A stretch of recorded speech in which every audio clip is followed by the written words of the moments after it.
let's begin the class. Let me bring these videos for you to watch. Remember, we are starting the second term already. The title of this chapter is The Italian Renaissance, and that is on page 558.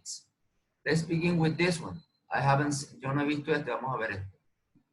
Welcome to a trip through time. Are you ready to travel to the past? Yeah. Today we're going to learn about the Renaissance. Renaissance. Emily and Jay were bored. Their dad was a famous scientist. He worked in his lab. He never let them in. But one day, the children ignored him and snuck in. There was a strange machine with 1,000,000 buttons on it in the room. They were surprised when they saw it. Wow! Their dad had told them about a new invention, a machine they could use to travel back in time. Emily and Jay walked into the time machine without thinking. Jay accidentally hit a lever and the machine started to talk. Hello, children. I'm Time Zor.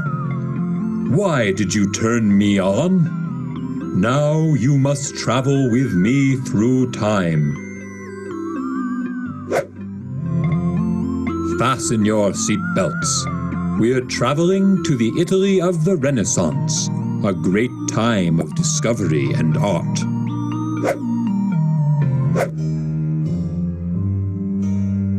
Fantastic!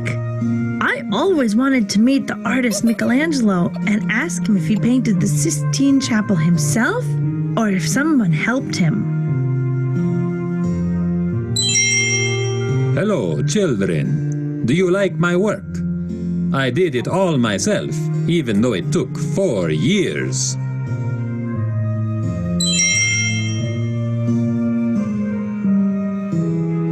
The Sistine Chapel is the most famous chapel in St. Peter's Basilica in Rome. Its ceiling is a series of fresco paintings by Michelangelo.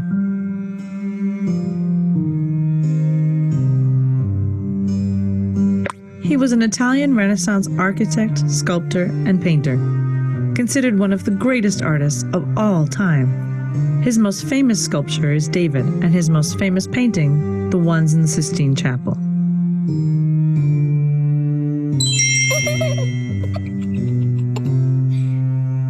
Is that the famous painter and inventor, Leonardo da Vinci? Leonardo, who is that woman in the painting?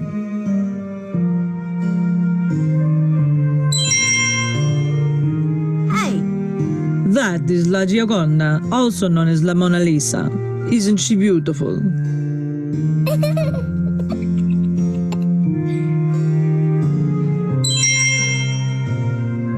La Gioconda, also known as the Mona Lisa, is a painting by Italian artist Leonardo da Vinci.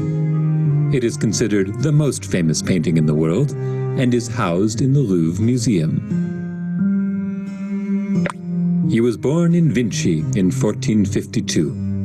He was a painter, sculptor, inventor, architect, musician, anatomist, chef, philosopher, which is why he's known as a Renaissance man. Some of his more famous works are La Gioconda and The Vitruvian Man. Children, we have to go. Well, children, are you ready to discover more periods from the past? Yes, Click on the I'm ready to discover more. Yeah, this was so childish, but anyway, we learned some things. Okay, over here they mentioned box to keep traveling through time. They mentioned two characters, very important character in the Renaissance, and this one is Leonardo da Vinci, was a genius, and the other one was my God, Michelangelo. Yes, Michelangelo. It's not Michelangelo from the Ninja Turtles, okay? So that's not the one, okay? Michelangelo, I remember he was a painter, he was sculptor, architecture, very important. These were the most important characters in this era, in the Renaissance, okay? So let's watch the other ones over here. that I brought. This explains how all this begins, this one. After the medieval and everything else, and comes the Renaissance. In our last unit, Ms. Jacobs and I made the claim that modern history really began when the old order fell apart. You know all that right now, right? But this slide offers a quick review. Stasis is actually a Greek word that means standing still. It's the root for the English word static. Synthesis is also Greek. It means putting things together. In the medieval worldview, everyone had a fixed place in harmony and for mutual benefit. Now, it didn't always work out that way in practice. Just ask Wat Tyler. But once the Renaissance began, even the underlying theory came under challenge. So let me describe this city to you, the one pictured here. In 1328, the city's population was about 200,000, making it the largest city in Europe. It was the political, economic, religious, and cultural capital of Europe's most populous and powerful country. It was home to Europe's most famous university, where the Italian scholar and St. Thomas Aquinas first studied and then taught. So, what city am I talking about? Actually, I was describing medieval Paris, arguably the cultural and intellectual heart of medieval Europe. So why did the rebirth of Europe, that's what Renaissance means, begin not here, but in Florence, Italy, or in the northern city-states of Italy? I'm going to get to Italy in a moment, but let me just note that change usually does not begin where power, authority, and tradition are most established. Companies that build horse-drawn carriages, for example, did not go on to invent automobiles.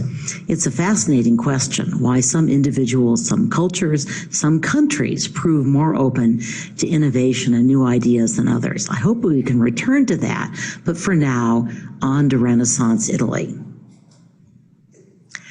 So why was it Mama Italy, not Mama France, that gave rebirth to Europe?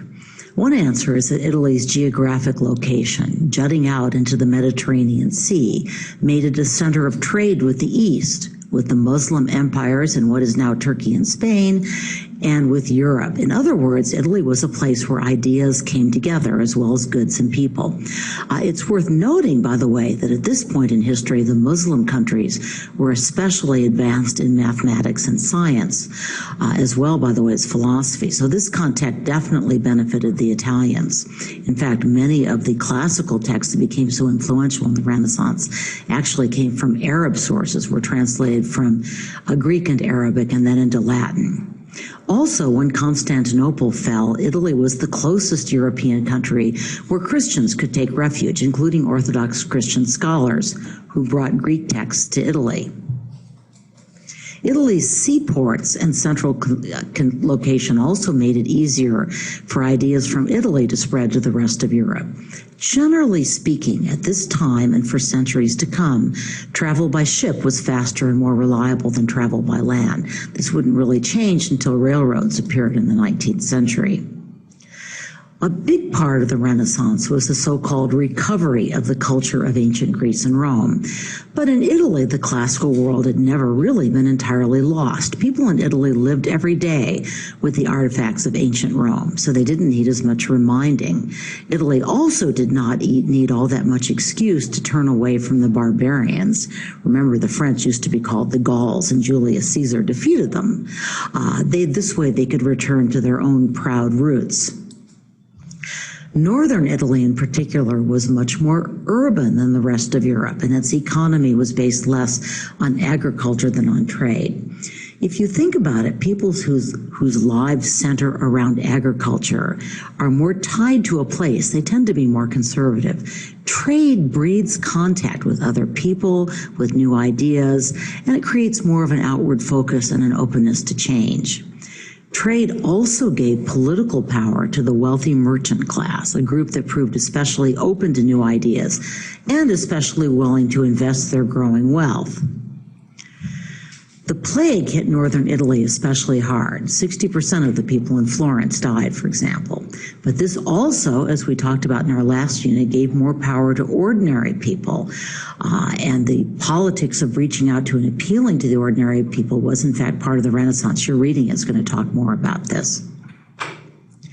The merchant classes Yeah, not they're only talking gained too money much, and sometimes, it's boring to hear too much information. Now, over here, this video talks about the Leonardo DiCaprio, not Leonardo DiCaprio, Leonardo da Vinci, and it says, it talks about his biography.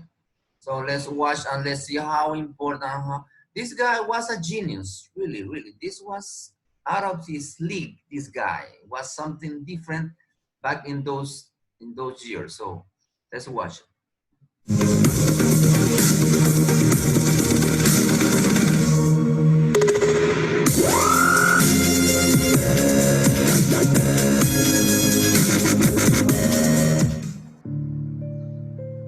Leonardo da Vinci.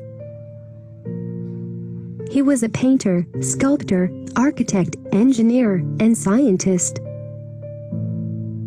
He was born on April 15, 1452, in the town of Vinci, Italy. His father's name was Piero da Vinci, and mother's name was Caterina. Not much is known about his childhood, other than his father was wealthy and had a number of wives. Very little is known about Leonardo da Vinci's early life, and, for many years, about the age of 14, he became an apprentice to a famous artist named Verrocchio. He learned to paint and sculpt under him, and was also taught the basics of metallurgy, drafting, chemistry, botany, cartography, and carpentry at his workshop. He collaborated with Verrocchio on a number of paintings, such as the Baptism of Christ. By 1472, Leonardo qualified as a master in the Guild of St. Luke, an association of artists and doctors. One of his earliest drawings is Arno Valley, a sketch of the valley of the same name, which was made on August 5, 1473, with the help of Verrocchio.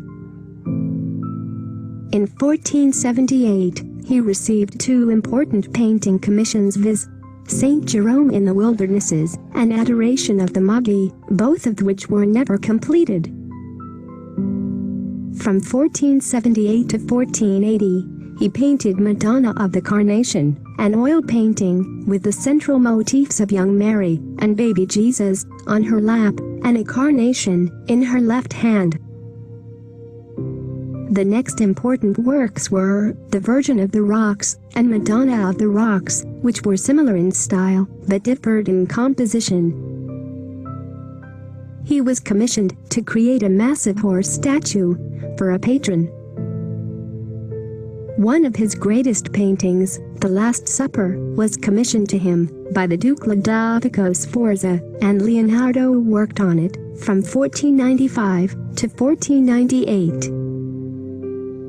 In the year 1500, Leonardo was appointed as the military architect and engineer. In 1502, he entered the service of Cesare Borgia, the son of Pope Alexander VI, and created a map of Cesare City, at a time when maps were not very common. In 1503, Leonardo went to Florence and began painting a mural of the Battle of Anghiari, which took him 2 years to complete.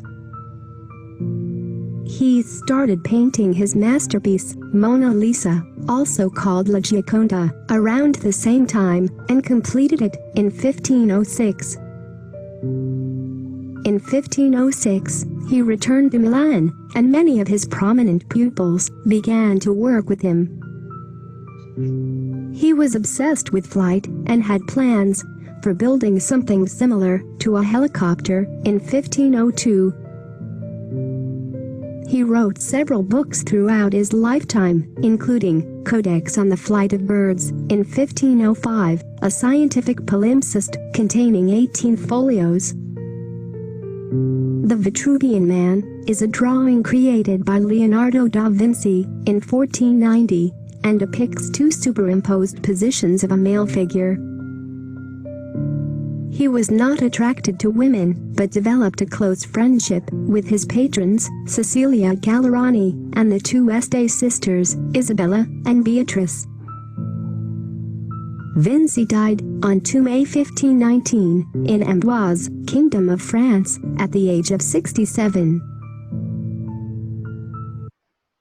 Okay, most people thought that he was gay, but because he didn't have any relation with any woman. So, but anyway, he was a genius.